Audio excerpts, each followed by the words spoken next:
El pasado no es una sentencia. Una persona alguna vez rota puede convertirse en un héroe.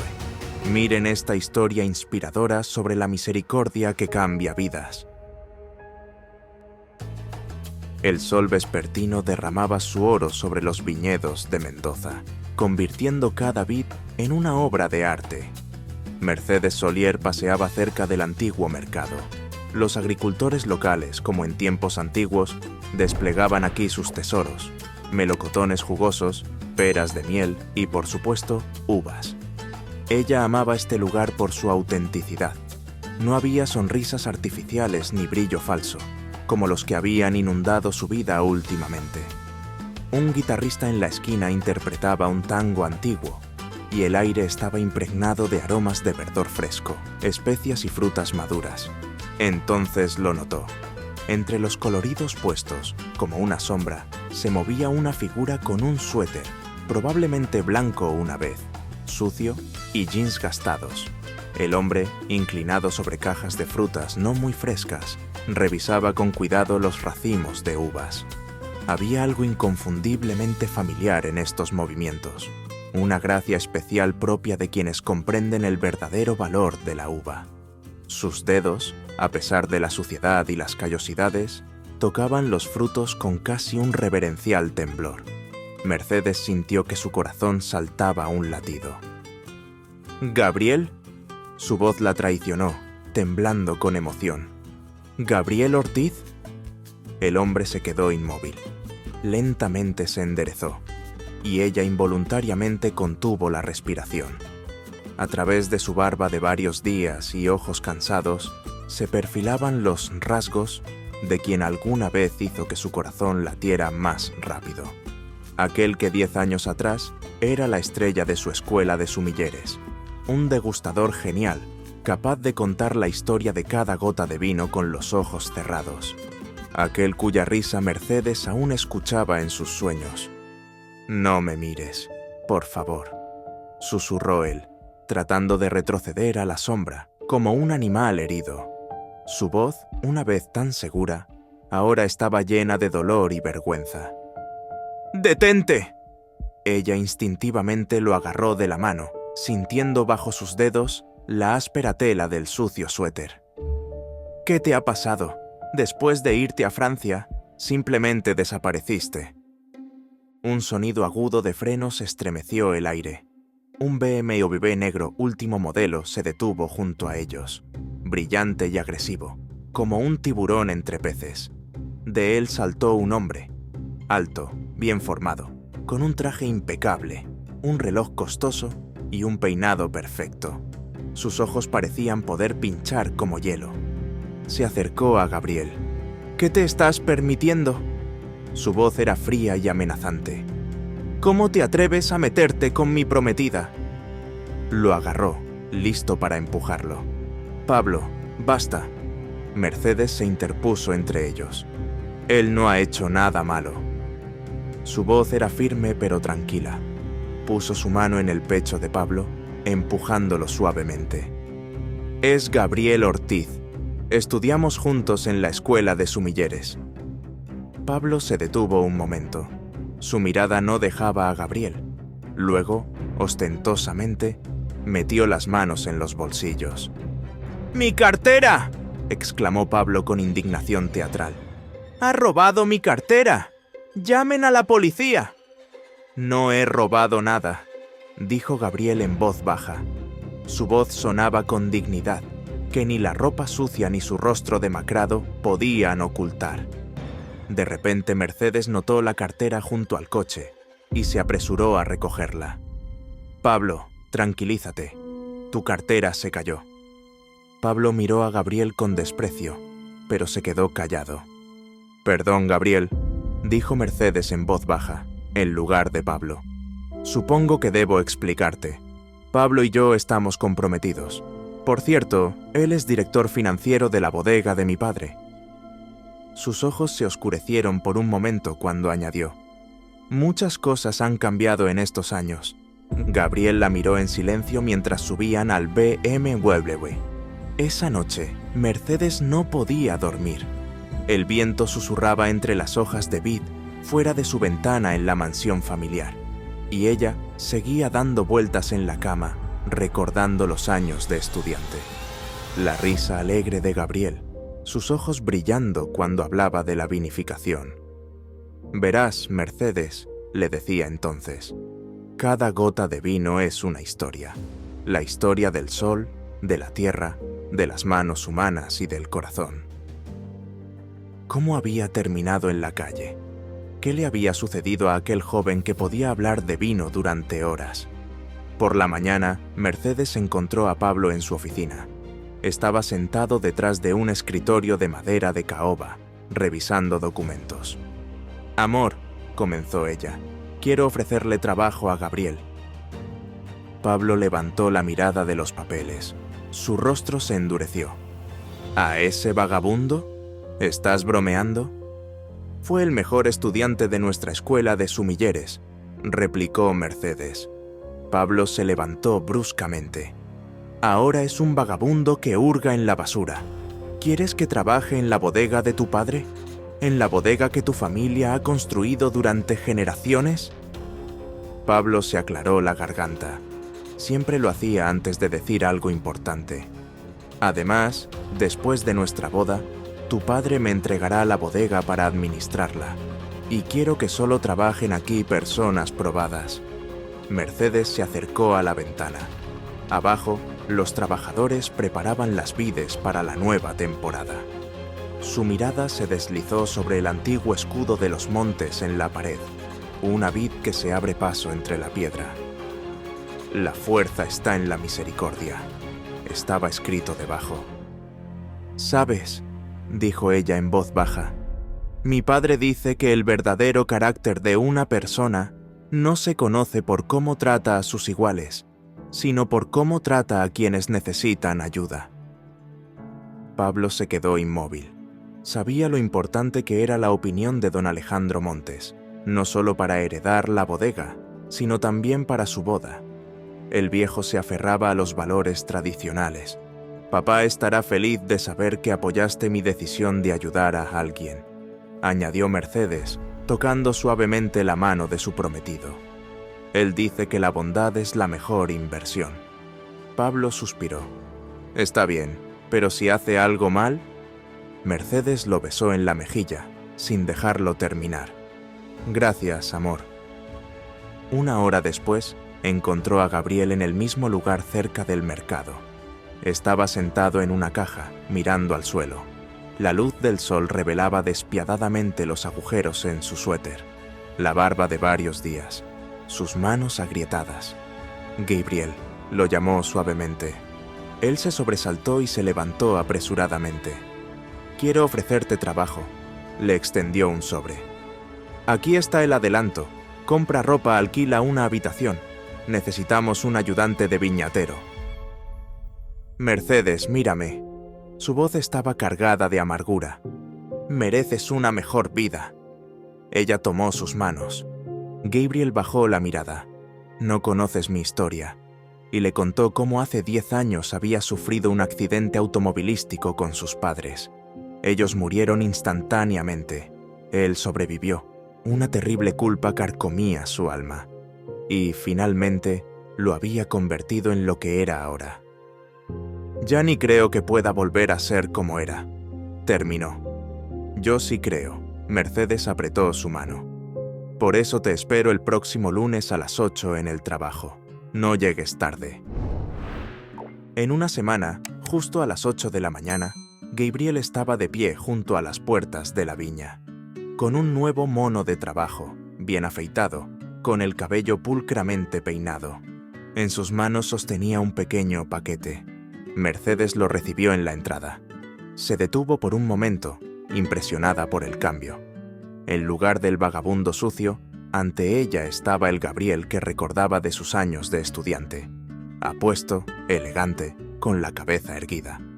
Él le tendió el paquete. «Es para ti. Sí, una bagatela que vi en una tienda de antigüedades y no pude evitar comprar». Mercedes desenvolvió la tela. En su interior había un sacacorchos antiguo, cubierto de un exquisito grabado de cobre. En el mango, estaba grabada una hoja de vid. Me recordó a tu historia, añadió Gabriel en voz baja, sobre cómo tu abuelo te enseñó a abrir las primeras botellas. ¿Lo recuerdas?, susurró ella, acariciando con el dedo el grabado. Lo recuerdo todo, respondió él simplemente.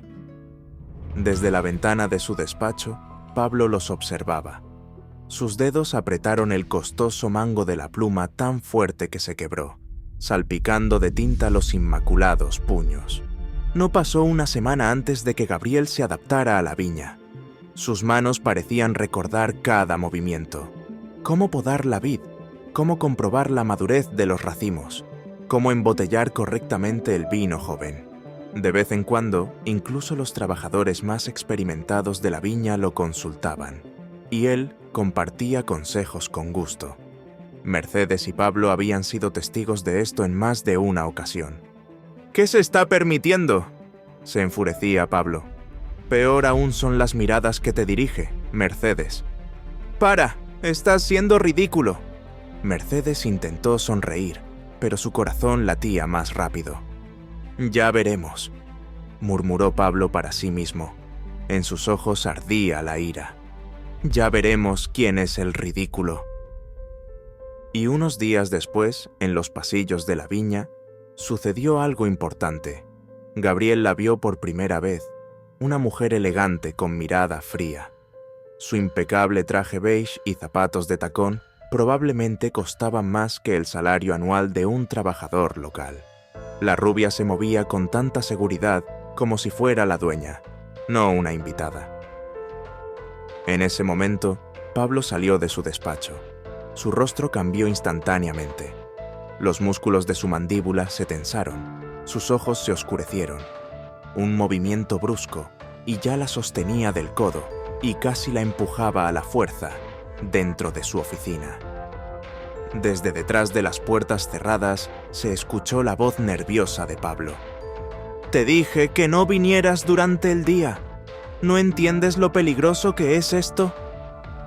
Gabriel se quedó paralizado, sintiendo cómo gotas de sudor frío resbalaban por su espalda. El tono de Pablo, sus movimientos tensos, esa misteriosa rubia, todo le ponía en alerta. ¿Qué había entre él y esa mujer? Después de aquel incidente, Gabriel observaba a su jefe más de cerca. Cada jueves, Pablo se quedaba trabajando hasta muy tarde. Justo ese día, un Mercedes negro llegaba a la viña con la misma rubia al volante. Y a la mañana siguiente, Gabriel notaba que faltaban los mejores vinos de la bodega. Su corazón se encogía de desesperación. Necesitaba hablar con Mercedes, pero cada vez que veía cómo sonreía tiernamente a su prometido, cómo lo miraba con confianza, su determinación se desvanecía. Gabriel temía romperle el corazón nuevamente. Después de todo, no tenía ninguna prueba contra Pablo, solo sospechas. Pero un día fue testigo de una llamada telefónica de Pablo. «Verónica, estoy tan cansado de fingir todo el tiempo». La voz de Pablo temblaba. El hombre parecía tan concentrado que no notó a Gabriel detrás de él. El altavoz de su teléfono estaba demasiado alto y cada palabra sonaba increíblemente clara. «No te preocupes, amor».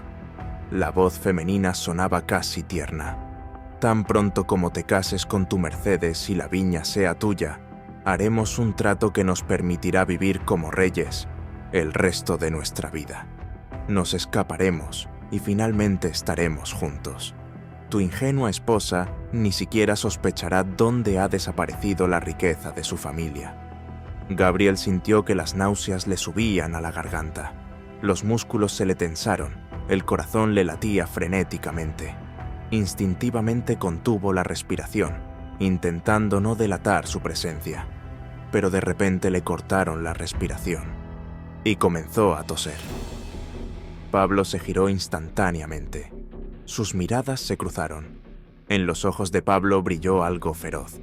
Un escalofrío recorrió la espalda de Gabriel. Retrocedió y luego salió corriendo por el pasillo. Pablo no lo persiguió. Parecía que intencionalmente le había permitido escapar. «No puedo callarme», susurró Gabriel para sí mismo, respirando agitadamente. «No puedo permitir que te engañe, Mercedes». En un instante ya estaba en la sala de degustación, impregnada del aroma a vino. Mercedes se giró sorprendida, casi derramando el vino de la copa. «Mercedes». La voz de Gabriel se quebrantaba. «Necesitamos hablar. Pablo planea robar la viña, vender el mejor vino y escapar». Detrás, tras las puertas entornadas, apareció la figura de Pablo. Sus ojos brillaban con un frío destello metálico. «¿Qué estás diciendo, vagabundo?», escupió él. «El único que nos está robando eres tú». Después de estas palabras, se giró hacia Mercedes y continuó. «Le ordené a la seguridad que revisara su casillero. Ven, verás lo que encontraron». En el vestuario, el guardia de seguridad, un hombre corpulento con uniforme, sacó 3 botellas de vino de colección del casillero. En el rostro de Pablo apareció una sonrisa ostentosa de triunfo. Mercedes miraba en silencio las botellas, su mirada alternando entre Gabriel y Pablo. «Hay más». Pablo disfrutaba cada palabra. Indagué sobre el pasado de este hombre. Francia, viñedo, Chateau Mercier. Despedido por consumo sistemático de alcohol en el lugar de trabajo. Múltiples advertencias. Despido final por completa incapacidad laboral. Los labios de Gabriel temblaron. Su rostro se sonrojó. «Es cierto», dijo en voz baja. «Tuve problemas con el alcohol. Después de la muerte de mis padres, me quebré. Bebía todos los días, lo perdí todo. Pero ahora...» Levantó la mirada hacia Mercedes. «Ahora estoy sobrio. Hace 3 años. Jamás me atrevería a robarte algo. Jamás». «Basta», interrumpió bruscamente Pablo. «Llamaré a la policía». Mercedes permanecía en silencio. Su mirada se volvió fría y distante. «Vete de aquí, inmediatamente», finalmente le dijo a Gabriel, y añadió con tristeza. «No quiero que te arresten». Sus hombros se hundieron. Asintió en silencio y se dirigió a la salida. En la puerta se giró, pero Mercedes ya no lo miraba. Quedándose a solas, Mercedes le pidió a Pablo que no la esperara. «Quiero estar sola», dijo ella. «Esta noche dormiré en casa». Cuando todos se hubieron ido, Mercedes se quedó en la viña. Sus pasos resonaban como ecos en los pasillos vacíos. Se acercó a la voluminosa caja fuerte en la oficina de Pablo, introdujo el código habitual, pero nada. Lo comprobó 3 veces, pero la caja fuerte no se abrió. Pablo había cambiado el código sin avisarle. ¿Acaso realmente tenía algo que ocultar? De repente, sonó el móvil. En la pantalla apareció un número desconocido. «Diga», respondió Mercedes. La conversación fue breve, pero cuando colgó, su rostro cambió. En sus ojos brilló determinación. A la mañana siguiente, junto a la viña, Pablo se encontró con una inesperada visita de Gabriel. «¿Qué quieres, vagabundo?», le gritó Pablo. «Hablar. Sé lo de Verónica», dijo Gabriel con calma, pero en su voz se percibía una amenaza oculta. Mencionó la marca del coche en el que viajaba la rubia, incluso su matrícula. Recordó en qué días lo visitaba y a qué hora. Habló del vino que desaparecía después de sus visitas y confesó que había escuchado cada palabra de su plan para vender el vino y escapar juntos. Pablo se estremeció visiblemente. Su rostro se volvió blanco. «¿Qué quieres?» 50.000 euros. De lo contrario, lo contaré todo a la policía». Gabriel sonaba más seguro que nunca. Pablo exhaló aliviado. En su rostro apareció una sonrisa despectiva. «No eres tan romántico como parecías», escupió él. «Pensé que estabas enamorado de Mercedes, pero resulta que tenemos algo en común. El amor por el dinero. Es por eso que me has descubierto, y es por eso que debes entender por qué organicé este fraude». Pablo sacó una gruesa cartera y se la arrojó a Gabriel. «El dinero mueve el mundo, ¿no es así?». En ese momento, detrás de ellos sonó la voz de Mercedes. ¡Qué interesante! Se acercó más. Su mirada era glacial. Así que pensabas que podrías usarme. Que no me daría cuenta de cómo robabas a mi padre, de cómo robabas el vino, de cómo planeabas escapar con tu amante. Su voz se volvía cada vez más aguda. Podrías haber sido honesto, pero elegiste el camino de la mentira y la traición. Has humillado no solo a mí, sino la misma idea de confianza. En un instante, Mercedes ya estaba llamando a la policía. Cuando sacaban a Pablo esposado, gritaba: «Te arrepentirás, lo he hecho todo por ti», y le creíste a cualquier sinvergüenza. Mercedes se acercó a Gabriel. Funcionó. En su voz se escuchaba tristeza y al mismo tiempo alivio. «No te arrepientas», dijo Gabriel en voz baja, mirándola a los ojos. «Un alma tan pura como la tuya, Dios siempre la protege. Eres demasiado buena, demasiado misericordiosa para estar al lado de alguien como él. Y hoy el cielo ha demostrado que tus virtudes valen mucho más. Mereces un hombre que sea digno de tu amor y respeto».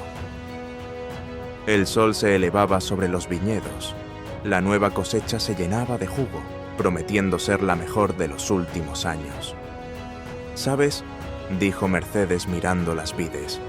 «Papá siempre decía, el vino verdadero, como una verdadera persona, no se reconoce por la etiqueta». Gabriel sonrió. Por primera vez en muchos años se sintió en casa y comprendió.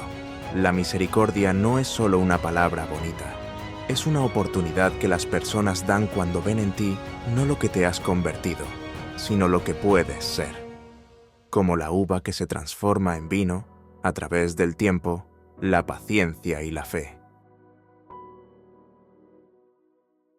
Amir entró en la primera cafetería que encontró en los suburbios de Ciudad de México para tomar un café antes de un día importante. Había llegado solo por la noche, así que, apenas se despertó, decidió explorar la ciudad desconocida a la luz del día. Por primera vez en su vida, estaba tan lejos de casa y, quizás por primera vez en muchos años, sentía ansiedad e incertidumbre. Todo aquí era extraño y desconocido. Un indigente cerca de la cafetería le deseó la bendición de Dios, como agradecimiento por el billete que Amir le ofreció. Eso lo animó un poco, ya que le recordó el refugio de su ciudad natal, donde, los fines de semana, él cocinaba para los necesitados. La cafetería era espaciosa y estaba llena de clientes con camisas blancas que habían llegado antes del trabajo.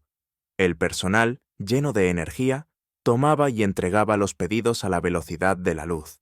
Alguna vez, él también había comenzado su carrera de esta manera. Las cortinas en las ventanas hicieron que Amir sonriera. Un tono azul celeste con una cinta de terciopelo azul oscuro delineando el contorno. Eran iguales a las de la cocina de su madre, a miles de kilómetros de allí. ¿Cuándo la vería de nuevo? ¿Lo esperaría ella, considerando la enfermedad que día a día consumía su vida?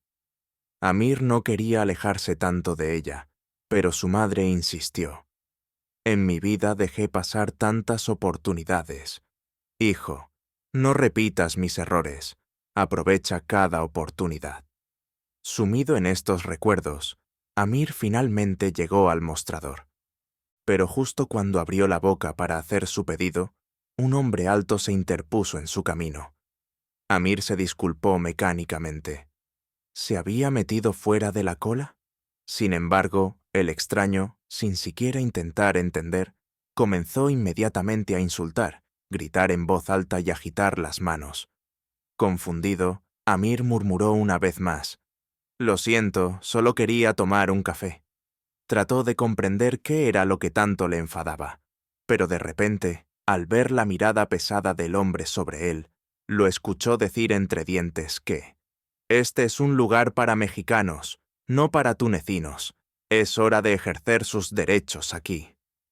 Rubian aconsejó a Amir que buscara otro café en un barrio más oscuro, diciendo que esa bebida le gustaría más, igual que en su tierra natal.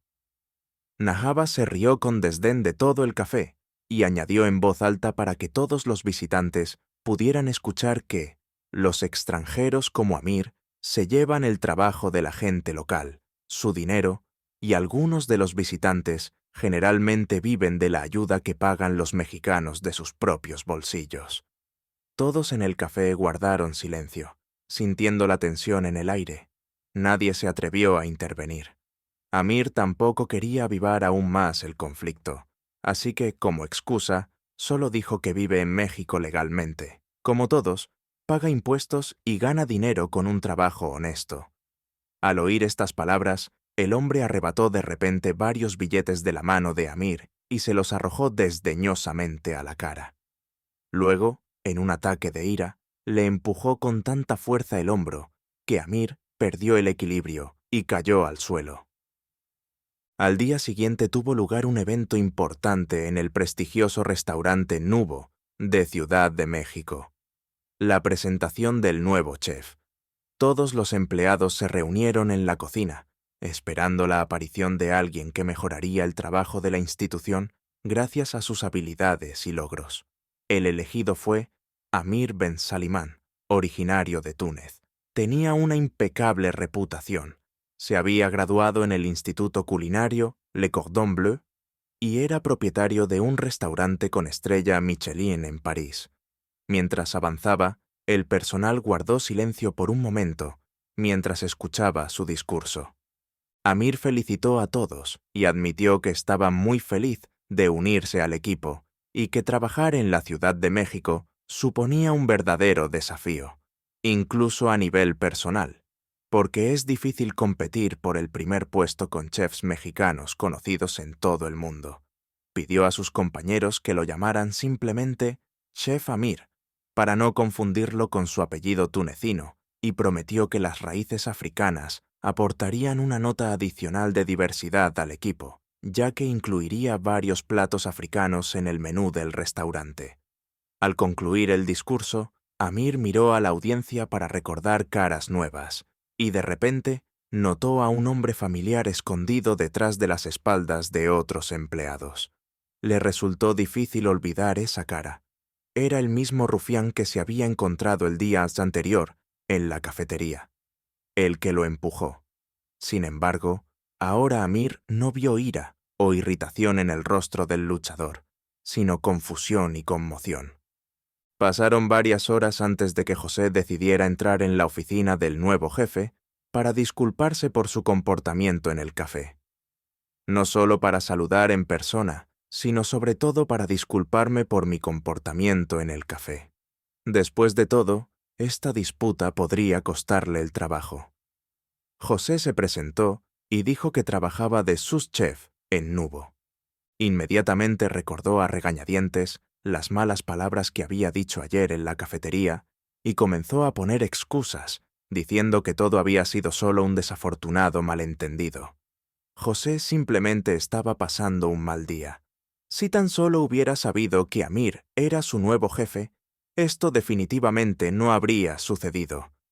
Sin embargo, todavía se notaba cierta falta de sinceridad en su voz, como si estas palabras fueran pronunciadas por obligación y no por remordimiento.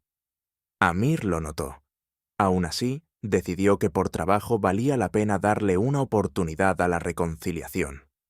Decidió empezar desde cero y le ofreció a José levantar una copa de vino tinto para conocerse y colaborar en el futuro. Pero José ni siquiera tomó el vaso, al menos por cortesía. Solo asintió brevemente y murmuró algo sobre algún asunto urgente antes de salir silenciosamente de la oficina. Amir se quedó solo y desconcertado por tal distanciamiento. No podía quitarse la sensación de que el desprecio de José no era algo accidental. Amir entendió que el disgusto se debía a su origen, y esta disculpa es solo una formalidad de un colega que teme perder su trabajo. Unas horas después de aquella tensa reunión con Amir, José todavía se sentía enojado por la presencia del nuevo jefe. No podía librarse de su irritación interior al pensar que un africano estaría a cargo de la cocina. ¿No se ganó este lugar gracias a su concienzudo trabajo? Un tunecino conoce mejor la cocina mexicana que un local que sabe preparar guacamole con los ojos vendados. Al recordar que pronto tendría lugar la presentación del nuevo menú, que Amir estaba preparando con especial ilusión, José comprendió que aquella era su oportunidad. Este evento debe usarse para humillar al jefe y mostrar su falta de profesionalismo. En un instante, un plan astuto pasó por la cabeza de José. Recordó cómo por la mañana, al pasar por el restaurante, notó un pájaro muerto en la acera. Esta sucia bola de plumas parecía la herramienta perfecta para la venganza. El hedor a podredumbre llenará toda la sala donde se realizará la degustación, y lo más importante, arruinará el apetito de todos. Sonriendo ante su propia astucia, José caminó hacia la acera, rápidamente escondió el pájaro muerto en una bolsa de plástico y se dirigió al restaurante. Esperó una oportunidad cuando todos estaban ocupados con los preparativos y se coló en la sala de presentación para llevar a cabo su tortuoso plan. José escondió el pájaro muerto en la ventilación de la habitación. Sonreía satisfecho al imaginar cómo Amir se avergonzaría. Ya había platos deliciosos sobre la mesa, pero el apetitoso olor se veía obstaculizado por el terrible hedor que ya se había extendido por toda la habitación. Por lo tanto, tan pronto como los colegas y propietarios de Nubo entraron en la habitación, oyeron de inmediato un fuerte hedor. Amir, sin entender lo que estaba pasando, intentó mantener la calma antes de la presentación. Pero la gente ya empezaba a coger servilletas y a taparse la nariz. Sus rostros se contrajeron con disgusto y algunos incluso comenzaron a sentir náuseas. En ese momento, José sugirió, con satisfacción apenas disimulada, que tal vez los aperitivos se habían estropeado y ya no valía la pena probarlos. Pero Amir rápidamente encontró la solución. Se disculpó y se ofreció a trasladar la degustación a la terraza, lejos del hedor y al aire libre. En el balcón, el nuevo chef presentó cada plato. Todos quedaron encantados con los aperitivos, que desprendían un exquisito aroma y presentaban una combinación inesperada. Los colegas quedaron tan impresionados por su talento que aprobaron inmediatamente el nuevo menú y esperaron ansiosamente la oportunidad de preparar ellos mismos este manjar. Amir exhaló con alegría después de escuchar los elogios, y José no compartió la admiración general. Se quedó quieto, observando cómo su astuto plan fracasaba. Por la noche, efectivos de servicios especiales acudieron al restaurante para limpiar el local del desagradable olor. En la ventilación se encontró un pájaro muerto. Supusieron que el animal había llegado allí por accidente. Sin embargo, José notó que Amir lo miraba fijamente. Entendió que el jefe ya había adivinado quién estaba exactamente detrás del intento de interrumpir su presentación. Por tanto, no parecía mala idea actuar con antelación. José llamó a la oficina y, cuando el jefe dio permiso para entrar, puso inmediatamente una declaración sobre la mesa. Amir miró atentamente el papel, pero no tenía prisa por responder. José, sintiendo que la pausa se había prolongado, dijo que solo tendría sentido si Amir firmaba su liberación tras una serie de malentendidos. Pero el nuevo jefe se limitó a sonreír, dejó el papel a un lado y llamó a José cobarde, no porque intentara incriminarlo, sino porque es incapaz de comprender el valor de sus acciones y no piensa en sus consecuencias. Amir dijo que no solo le gustaría dejar marchar a José, sino que quería mucho más: enseñar a la gente a no dividirla en propios y extraños, locales y extranjeros, mexicanos y otros. Después de todo, la verdadera fuerza de la humanidad radica en la diversidad, y para demostrarlo, Amir comenzó una historia, una de esas que recordaba a menudo de su infancia. Era una antigua parábola tunecina sobre una hormiga y una abeja. Eran completamente diferentes, pero vivían en el mismo bosque y tenían un objetivo en común: sobrevivir los meses de invierno. Una hormiga era una excelente recolectora de alimentos, pero no podía recolectar miel como una abeja. La abeja, por su parte, era una verdadera maestra en la recolección de miel, pero no sabía cómo almacenarla adecuadamente y de forma segura. Por lo tanto, se complementaban. La abeja recogía miel y la hormiga la guardaba atentamente. Así, trabajando juntos y uniendo fuerzas, crearon el stock perfecto. Con esto, Amir quería demostrarle a José una verdad simple. La fuerza no está en ser el mismo, sino en aprovechar tus capacidades únicas y trabajar juntos. El diferente color de piel no convierte a las personas en enemigas, sino que la diversidad las hace más fuertes y su trabajo en conjunto es aún mejor. José escuchó atentamente la historia de Amir, pero lo que más le impresionó fue la reacción del jefe ante esos acontecimientos. A pesar de la mezquindad de José, Amir no intentó humillarlo ni vengarse. No lo veía como un enemigo, sino como una persona que simplemente estaba confundida por sus prejuicios y que tenía posibilidades de redención. Este hombre es un ejemplo de dignidad y humanidad, un verdadero modelo a seguir, pensó José. Mientras tanto, Amir puso 2 copas de vino tinto sobre la mesa y dijo que cree que todas las personas son capaces de cambiar si encuentran el coraje de abrir su corazón y su mente a algo nuevo. Levantó su copa e invitó a José a hacer lo mismo. José levantó su copa emocionado. Entendió que aquel gesto de Amir era una especie de perdón. Los vasos tintinearon y los hombres se felicitaron por haber probado la cosecha de este año. La verdad está en el vino, susurró Amir en voz baja, y José vio que su solicitud de despido había sido rechazada.